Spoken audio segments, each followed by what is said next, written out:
Welcome to Audit the Audit, where we sort out the who and what and the right and wrong of police interactions. This episode covers traffic laws, private property, and criminal confinement, and was originally reported by the Times of Northwest Indiana, but was brought to our attention by Lackluster's channel. Be sure to check out the description below and give them the credit that they deserve. On June 12, 2020, Amazon driver Deja Murphy drove down a half-mile driveway in Lowell, Indiana to deliver a package. Property owner Keith Miller, who believed that Ms. Murphy was speeding, drove after her and used his truck to block the driveway, preventing her from leaving the property. Mr. Miller then approached Ms. Murphy's delivery vehicle, tried to open the door, and ordered her to exit and show him her driver's license. Ms. Murphy called 911 for assistance, and Officer John Marshall of the Lake County Sheriff's Department responded to the call.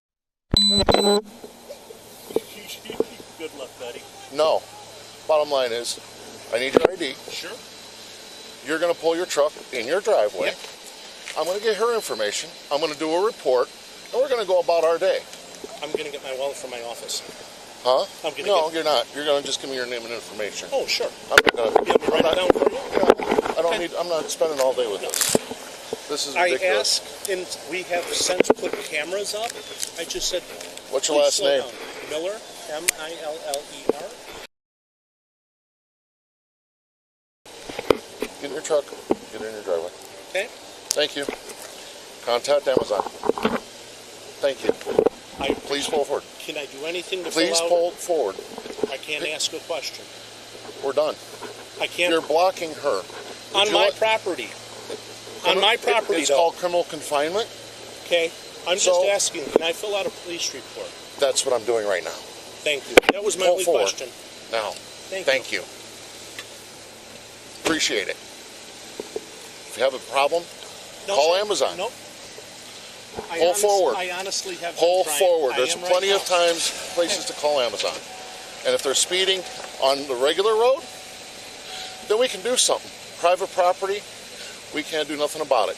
Officer Marshall claims that because Ms. Murphy was on private property at the time of her alleged speeding, he is not within his authority to take any action against her. Traffic laws such as speeding often cannot be enforced on private property because of their limited applicability. For example, sections 9-21-5-1 and 9-21-5-2 of the Indiana Code outline the state's speeding laws, stating that, quote, a person may not drive a vehicle on a highway at a speed greater than is reasonable and prudent under the conditions, and that, quote, a person may not drive a vehicle on a highway at a speed in excess of the maximum limits. According to Section 9-13-2-73 of the Indiana Code, the term highway refers to, quote, the entire width between the boundary lines of every publicly maintained way, when any part of the way is open to the use of the public for purposes of vehicular travel in Indiana. When this description is compared to the definition of a driveway, found in Section 9-13-2-49 of the Indiana Code, which states that a driveway is, quote, a way or place in private ownership that is used for vehicular travel by the owner and those having express or implied permission from the owner, but not by other persons. It is clear that Mr. Miller's driveway is not considered a highway under Indiana law, and therefore, Ms. Murphy could not be charged with speeding for traveling quickly on the driveway. However, there are some situations where police officers in Indiana can enforce traffic regulations on, quote, privately owned real property on which the public is invited to travel for business or residential purposes, as explained in Section 9-21-18-1 of the Indiana Code. Under Sections 9-21-18-3 and 9-21-18-4, a county, city, or town, and the owner or lessee of a shopping center or private business property can enter into a contract that empowers the police to regulate traffic and parking at the shopping center or private business property in accordance with local ordinances. This process does not allow police officers to enforce the state traffic laws on private property, but it does give them the authority to enforce specific local ordinances directed at the regulation of traffic and parking in these locations. Section 9-21-1-2 of the Indiana Code also includes a similar provision, allowing local authorities to adopt by ordinance additional traffic regulations with respect to a private road within its jurisdiction upon the property owner's request. The ordinance cannot conflict with state law and must require a contractual agreement between the local authority and property owner of the private road, setting forth the terms and responsibilities of the additional traffic regulations to be filed at the county recorder's office. As none of these situations apply to Mr. Miller's driveway, driveway, Officer Marshall could not take any actions to address Ms. Murphy's alleged speeding,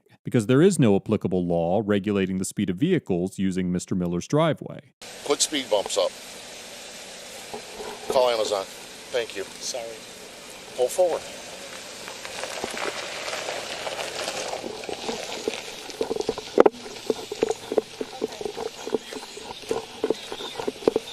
Okay, ma'am. Okay. I need your license. Okay. And may I ask why you need my license, sir? Because you called the police, he called the Okay. police, Just making and sure. That's all I'm I want to called know. here. That's why I need your information. That's all the information I need. And he's upset because you were speeding. But I y'all told him was- he couldn't do what he's doing. And And you're going to go on your way, and if you have any issues, you and your company can stop delivering here. Okay. How's that? He came to my door. That's what bothered me. He came in my door, opened the door, told me to get the Okay. hell out my door, out the car. Okay. That's exactly what he told me. Okay. No excuse for what he's doing, and I'm upset with him, not you. Okay, just making sure. No, I'm not upset with I'm you. like, I didn't do anything. Uh-huh. I even asked him, can you Ma'am, please I'm not move?" upset with you whatsoever. I'm upset with him because what he's doing is, I can't explain it. I do want, because that's harassment. You know what? Let's stop. Okay, We're going to do a report, and we're going to go about our day. it's harassment though. Everything's everything. You know what? That's harassment. There'll be a report on file. Although Ms. Murphy tells Officer Marshall that she would like to press charges against Mr. Miller for harassment, Mr. Miller's conduct would not be considered harassment under Indiana law. According to Section 35-45-2-2 of the Indiana Code, the crime of harassment occurs when, quote, a person who, with intent to harass, annoy, or alarm another person, but with no intent of legitimate communication, makes a telephone call, whether or not a conversation ensues, communicates with a person by telegraph, mail, or other form of written communication, transmits an obscene message or indecent or profane words on a citizen's radio service channel, or uses a computer network or other form of electronic communication to communicate with a person, or transmit an obscene message or indecent or profane words to a person. Because, under this definition, harassment cannot occur in person, Mr. Miller could not be convicted of harassing Ms. Murphy. However, his conduct could result in convictions for several other crimes, including, as Officer Marshall suggested earlier to Mr. Miller, criminal confinement. Under Section 35-42-3-3 of the Indiana Code, quote, a person who knowingly or intentionally confines another person without the other person's consent commits criminal confinement. And under Section 35-42-3-1, the term confine means to, quote, substantially interfere with the liberty of a person. Given this definition, the statute is broad in scope, and courts have concluded that preventing an individual from leaving a location can constitute criminal confinement. For example, in the 2017 case of Hall versus State, the Indiana Court of Appeals upheld a criminal confinement conviction against an individual who closed the front door of a home, placed his foot in front of it, blocked the victim's departure from the back door by standing in front of it, and told her that she was not free to leave. Similarly, in the 2013 case of Sheehy versus Cohen, the Northern District of Indiana determined that a victim's allegations that several defendants blocked the door and prevented her from leaving a store despite her request to be allowed to leave were sufficient to assert a claim for criminal confinement. In addition to criminal confinement, Mr. Miller could also potentially be convicted of the crime of intimidation, which according to Section 35-45-2-1 of the Indiana Code occurs when an individual communicates a threat with one of several wrongful intentions, including that another person be placed in fear of retaliation for a prior lawful act or of causing a vehicle to be evacuated. The statute defines the term threat as an expression by words or action of an intention to, among other things, unlawfully injure the person threatened or another person, or damage property, unlawfully subject a person to physical confinement or restraint, or cause the evacuation of a dwelling, a building, another structure, or a vehicle. While the state would need to further investigate the specific facts of the case to determine which type of intimidation potentially occurred in this situation, it is possible that a judge or jury could find Mr. Miller guilty of intimidation if they believed his words and actions constituted a threat. We'll go to the prosecutor's office. This is Lake County? Yes, we'll give you a case number. Yeah, I want the case number too. Get his badge number and his... It'll be on the report, sir. What's your name? It'll be on the report. It's Marshall.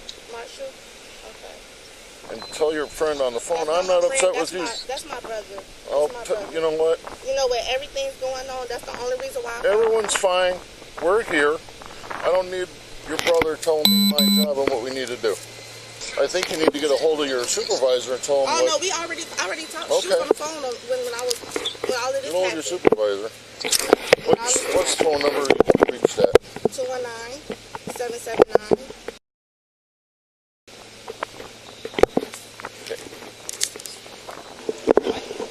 Huh? Because she was speeding down his road. So it gives him the right to whatever. No, it doesn't give him the right to do that. I'm going to give you a case number.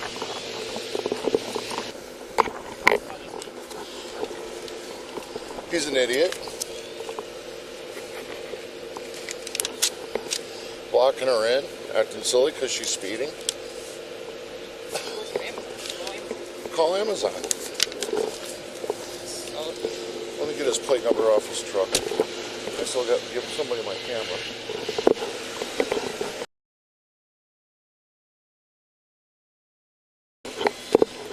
Alright, ma'am, there's the case number.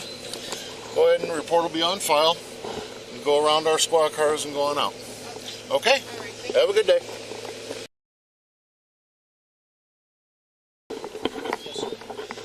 Report's on file. I'm going to try and get in touch with Amazon. And hopefully there's no charges for you doing what you did. Because she wants to press charges. I'm okay with that. Well, that's fine. You know, We'll be the detective bureau. In the future, don't do it. Because we're racing all the way over here. I did Over tell this? her it wasn't an emergency. It is an emergency. When you're barricading someone from doing what they need to do or leaving, how about I barricade you? You'd be pretty upset. If I told you you couldn't go somewhere and I wasn't a cop, and I barricaded you in If I knew I did wrong, if you drove somewhere silly and did something silly, and I barricade you in and tell you you can't leave, whether it's at Walmart, supermarket, wherever, private drive, you'd be pretty hot. Even if you did wrong. You don't do that. If you wanted to call and make a complaint to us, pull in your driveway, call. We'll make a complaint. But you don't block. do I just need to call you and give you a plate number? No, the plate number, it's on private property, for one. If you want to call and complain about it, That's what I'm asking. How would I do it the right way? basically it's private property. Okay. I can't enforce the speed, Okay. okay, on your property. We can't. Reckless endangerment. None of it matters. It's on my driveway.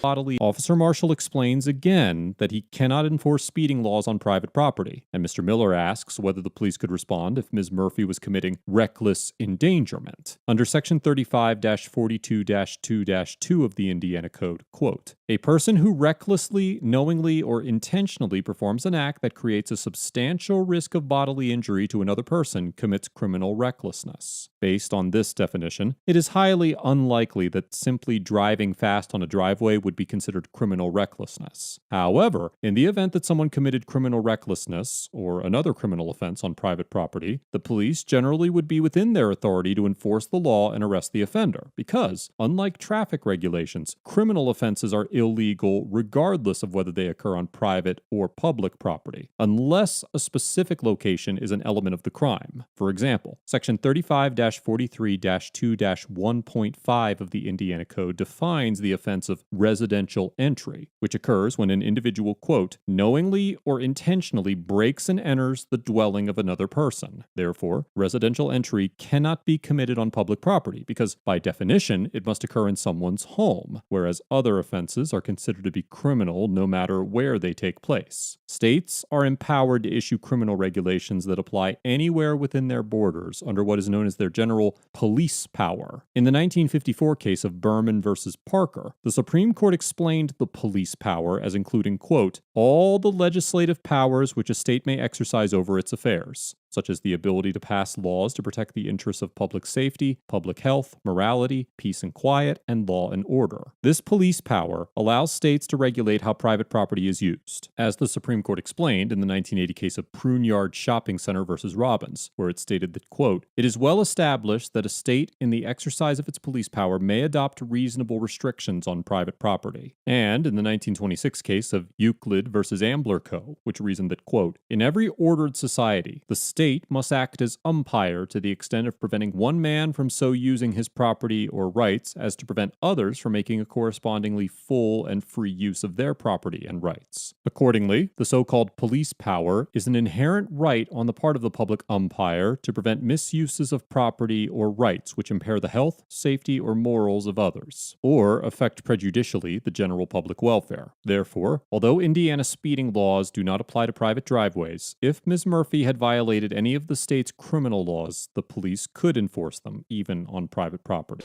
It's on your driveway, it's private property. Okay. If she hits you, that's one thing. I'm off the county road though. It doesn't matter. It's still an accident on private property. We still have to handle it. So quit trying to go around everything I'm trying to tell you with different scenarios. One way or another, it's... We just keep asking these people to slow down. Well, they're not. So then you better figure out something else if you want them to slow down, because it's your property. You're the one with a half-mile long driveway. And two of us are racing here, speeding, so we can take care of business over this. Okay. When you have Amazon, you can call, or you could call and complain to us, and we could possibly follow through with Amazon. But at the end of the day, it is private property.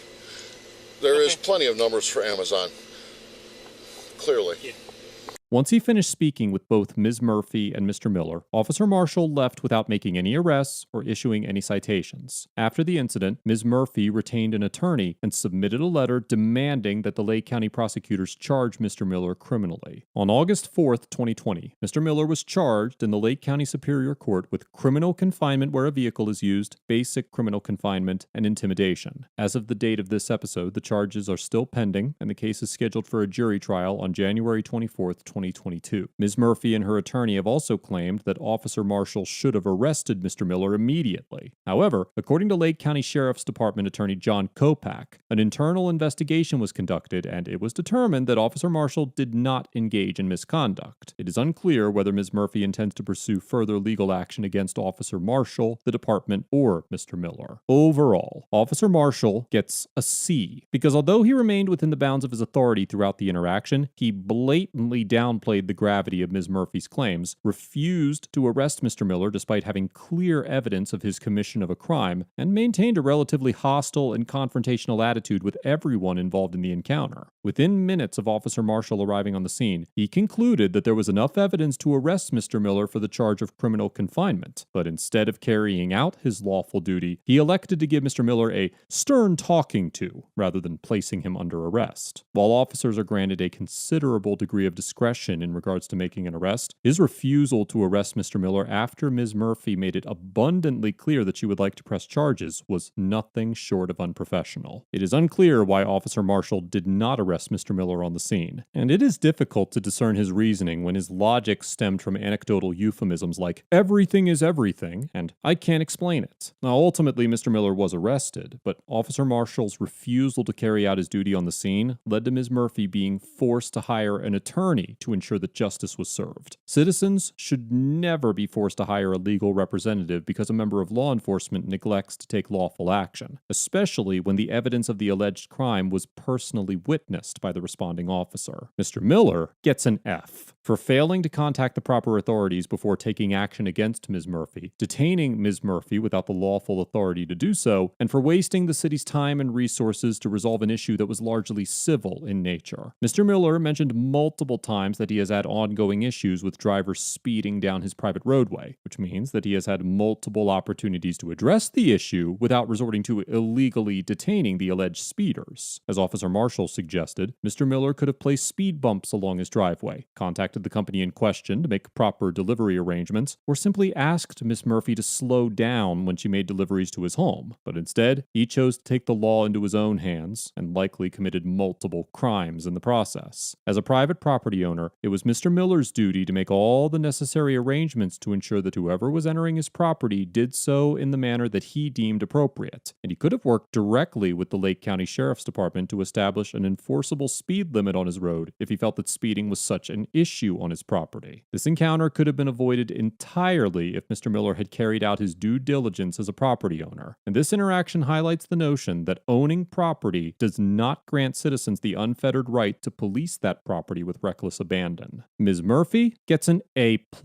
for remaining calm and collected despite being unlawfully detained by Mr. Miller, immediately calling 911 for help instead of resorting to physical resistance or violence, and for following up this encounter with the proper legal action. It is clear from the video that Ms. Murphy had a legitimate criminal complaint against Mr. Miller, and despite Officer Marshall's condescending attitude, she managed to keep her emotions in check and do what was necessary to temporarily resolve the issue. As mentioned on many episodes of ATA, attempting to carry out justice on the street rarely ever produces significant results, and Ms. Murphy did a fantastic job of reserving her grievances for the proper venue. It was relatively evident that Officer Marshall had no intentions of arresting Mr. Miller, but that did not deter Ms. Murphy from acknowledging that Mr. Miller's conduct was unlawful and taking the appropriate action against him and Officer Marshall. I commend Ms. Murphy for remaining calm despite being undermined and dismissed by Officer Marshall, and for taking it upon herself to ensure that Mr. Miller answered for his actions. Let us know if there is an interaction or legal topic you would like us to discuss in the comments below. Thank you for watching, and don't forget to check out my second channel for even more police interaction content.